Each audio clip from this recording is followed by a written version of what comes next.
very quickly, going for the high-lows here, so that is likely going to be a high-lows roam matching up against Tigreal. Will be able to provide a good amount of vision alongside him. Who is going to be in that mid lane, right? We still got the Vex, we still got the Aurora, we still got the Veil. I mean, we've seen Veil every now and then. If it comes down to that, Sicilian still up on the table as well. Both teams missing their mid laner. The Aurora would be the option for Liquid Philippines. I think one of the things that they've struggled to adapt, I think almost a year ago was during the second half of last year, was the fact that the changes to Lord Dancers, right, where Lord just keep hitting harder every single passing second, and that's something that Liquid Philippines have struggled.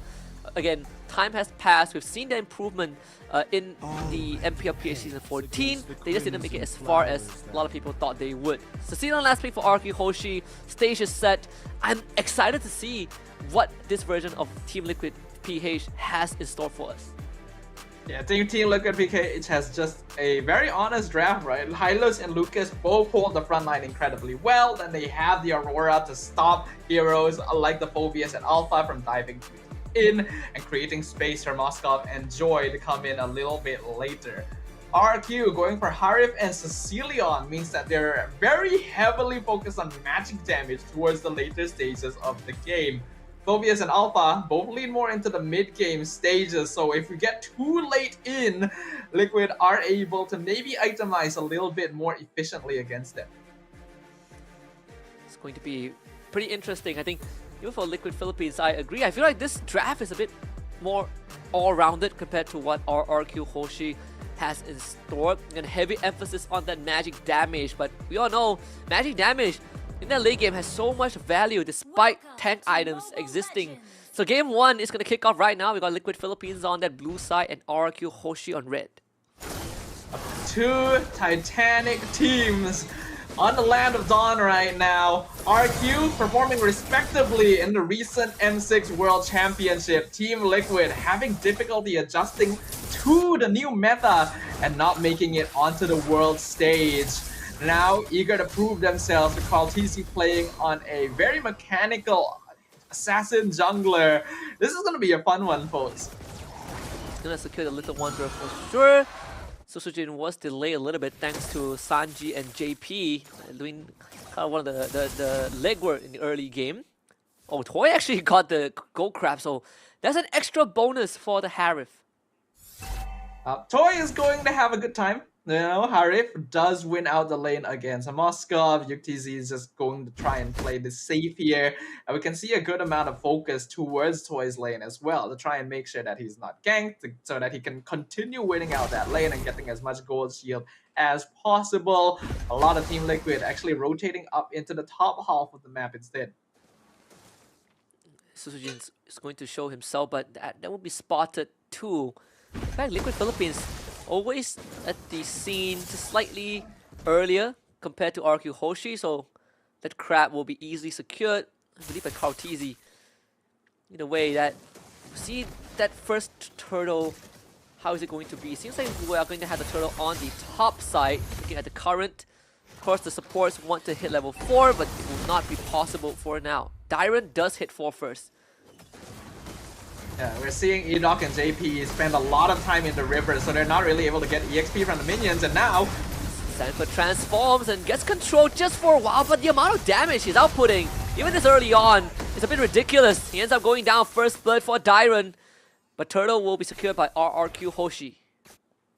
They trade EXP for EXP, but because Susujin got the turtle, it ends up being a slight win for RRQ here. Ended up being a very messy team fight, unfortunately, and despite it being very early on in the game, Rins actually managed to do a lot of damage in that previous fight because he wasn't being targeted. Now JP being punished for trying to invade RRQ's jungle. Yeah, trying to walk in before Sanji was even there. Just control all the true damage, just too much. And because Dyron got the first blood, he's able to capitalize on a bit of that extra go, and Sanford is just taking a beating. Meanwhile, Sanji forced to use his ultimate to get away. Karltzy jumps on top of Rins, wouldn't be able to get the kill anyways. So Dyron basically controls the lane now. Having lane priority in both EXP and gold means that RRQ are going to be able to rotate the map a lot more freely As long as Zyron and Toy make sure that they're kept aware of where Carl TZ is going to be on the map, it's going to be a lot easier for RRQ to start invading, going for lane ganks, getting more farm across the map, and just generally trying to out-farm Team Liquid PH. Oh yeah. Even right now, I mean, Toy has been doing a fantastic job. Carl TZ this time will get the gold crab for himself. Haven't been able to see him get too proactive with how RRQ HOSHI has been kind of a one step ahead, at least when it comes to the objective fights. Not to mention, we established that the lane priority does go over to them. Turtle spawning in 10 seconds on the top side. I think it's fine for Carl TZ to not really go for anything too early on, because Joy actually is more of a late game scaling type jungler. You really start popping off when you get that Holy Crystal timing, then to the Blood Wings to invade a little bit more easily. So as long as they don't fall too behind in terms of gold, Team Liquid is totally fine. Oh. Yo, throw his pathway. JP wants to look for a kill. Frigid Glacier committed. Susujin completely frozen in place. Commits his Spill of Alphas to still get the turtle for himself before he goes down. And there's always the price to pay if you want to contest RRQ HOSHI. At the end of the day, it's a 1-for-1 trade, but turtle once more for RRQ HOSHI. Susujin was CC'd for such a long time there. I thought for sure that he would just try to get out, but instead committing his ult in, basically throwing his life away to get that turtle is such a gutsy move, and I am a huge fan. RRQ able to get a little bit of a lead from that, but losing their jungler is also not the most ideal because Susujin relies a little bit more on early game snowball in comparison to Carl TZ, and despite their win so far, RRQ actually hasn't built up that much of a gold lead, so Liquid are still totally fine. Oh. And not to mention that RRQ HOSHI, they haven't hit that power spike yet, right, in terms of the damage output. So they have a lot of control, sure, but Rinse this time and Toy not really there to join his team for now. So the attention shifts to the bottom side of the map and play to the winning side if you are RRQ HOSHI, but Team Liquid Philippines, they are willing to rotate Sanford just to match the rotation. I think they have to just match the rotation right now. RRQ going to be quite the aggressive lineup overall. Looking at the itemization, most people are going to be completing their first. I don't think there's anything too unusual in the item choices. Yeah, it's all pretty standard right now. Both teams going to be playing this a little bit slowly because neither side really has the outright stronger early game comp. So they're just going to be focusing on getting that farm up and contesting objectives instead. Gonna be third one on the top side. Concealed very early by E-Dog. Take away space. Finds a two-man implosion into a Spill of Alpha and a Sacred Hammer push. That's the full combo from RRQ HOSHI. He gets Sanji first. Sanford joins the fight. Taken down by Dyron. He continues to go. And that is the team fight for RRQ HOSHI. Finding 3 kills and a guaranteed turtle. Wow. I have no reason to believe that E-Dog knew someone was in that bush. He just committed to it and found 2. And the combo was perfect as well, delaying the Sacred Hammer after the Spear of Alpha so that it wouldn't end up canceling each other out. And setting up for a beautiful objective take. Carl TZ gonna find a bit of revenge here, picking up Dyron in the mid lane. RQ not quite able to get the mid tier 1. Yeah, Dyron just too far forward, overcommitted. So it's a bit of punish. Even though, I mean, throughout all that, Liquid Philippines, they're not too far behind, right? It's just a 1k gold lead for RRQ HOSHI, but look at this great combo. Really good follow-up from the entire team right into the glorious pathway from JP, trying to see if we can get them out, but they're just infinitely CC'd. You'd think that Sanji would be able to escape. Nope, he gets caught out as well, despite committing the flicker, and then RRQ would just take over the fight from that point onwards. They do end up giving some space to TZ though, so the Moskov actually got a free tier 1 tower down bottom. Because of small things like this, Liquid still actually not that far behind in farm. Yeah, not to mention that, at least for RRQ HOSHI, they were able to get Toy into the fight, so he kind of now 2-0. E-Dog, not the best target to go on. Another implosion. And once more, RRQ HOSHI willing to take the fight. The Frigid Glacier not doing too much. They lost JP already. Cartesi dances in the backline, but now it's going to be Toy chasing him down with the Chrono Dash. Cartesi gets away and Sanford assassinates Dyron. Sanji loses his passive. Susujin goes for him and finds his mark. RRQ Hoshi walks away with 2 kills. Yeah, I think Liquid needs to be very careful about engaging on Edoc. It's fine to try and pick off the Tigreal first, but you cannot like surround him and hope that that works, because you're just going to be caught by the implosion. But I think the real MVP of that fight was Dyron for sure, because this Phobius was 1v3ing 3 members of Liquid in the backline for a long time, which allowed RRQ to slowly take care of the tankier members and slowly push forward in the river. Queen's Wings for Susujin and Holy Crystal for Cartesi. So again, key items, that's the Cartesi Joy Power Spike, Holy Crystal online. 9 minutes into the game, just in time for the first Lord fight. But we've seen how much crowd control and damage RRQ Hoshi has. And all this while Rinse is just stacking up. Dyron is in the backline, isolated from the rest of his team. RRQ Hoshi wants the Lord, will find it. Field Destruction does connect. Yuptizi not joining the fight just yet. Cartesi forced away. RRQ Hoshi makes the call to pick off Stanford, and Team Liquid Philippines will exchange that bottom tier 2. And Sanford unfortunately biting the bullet a lot in these team fights, and JP just being taken out slowly. The final bat impact from Rins. This is Cecilion stacking up very well. Just completed the Wishing Lantern as well. Cartesi tried to time his entrance to get the Retry in, but Edoc specifically saved that implosion to stop him so that Susujin could get it for free. So you can see that RRQ Hoshi definitely feels very comfortable together. Still, the synergy, very clean, very present. But in the bot lane... Oh, Toy just got his Holy Crystal, so he's willing to fight this. Cartesi seems to be losing the fight. Mid-size Susujin. There's a 3-man Frigid Glacier from Sanji. So unfortunately, Dyron is going to fall. Rinse makes his way out to safety. Field Destruction does miss. So at the end of the day, the Team Liquid Philippines defended their base. A bit of overconfidence from RRQ there. They're very good at team fighting, but when they're scattered, Liquid can take advantage of that. They knew that Toy and Edoc were both at the bot lane dealing with Cartesi. So they knew that they could immediately engage on 3 members of RRQ in the mid lane with a numbers advantage. And unfortunately, I think RRQ were just a little bit too far forward without their full team behind them, especially without Edoc. It's a little risky to go for that. So they got punished there. That were difference actually still very, very small. Only 1k in favor of RRQ. So they generally have to be a little bit concerned. We're going to start seeing heroes like Alpha drop off pretty soon. Not to mention they're fighting underneath the turret as well. JP getting caught. Frigid Glacier only freezing Susujin in place. So that's 2 big ultimates from Liquid Philippines. But at least for now, there's no major objective to be contested. You'll be back up for the next Lord in 50 seconds. We're back to a stalemate where you have Yuktizi split pushing lanes and then Toy trying to match it. Cartesi trying to find a backline, but finds it very hard to do so.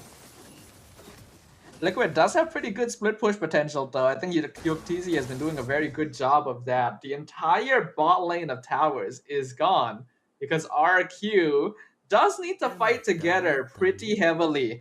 Looking at the itemization, there's 3 Radiant Armors on the side of RRQ specifically, trying to build up stacks on the high-low so that they can defend a little bit easier against Joy and Aurora. Wishing Lantern and Holy Crystal already completed earlier for Rins as well as Toy. On the opposite side, Trinity finished by Yuktizi, actually going for a Rose Gold Meteor as a 4th item, so it's safer for him to join team fights. Rose Gold Meteor and probably what if you go for Malefic Gun as the final item? It does give him a bit more range to deal with RRQ Hoshi, who wants to be in his face. Conceal, JP instantly found out. RRQ Hoshi turns on the JP, wants to get away, gets pulled away, but the segment clause survive barely. Edoc shows up, his own conceal, 2-man explosion, pulls them all in to his team, and RRQ Hoshi commits to it. Susujin to the back, takes out Sanji. JP falls. Toy assassinated by Yuktizi, but they both trade lives, and at the end it's RRQ Hoshi who comes out on top with 4 kills, a double for Dyron.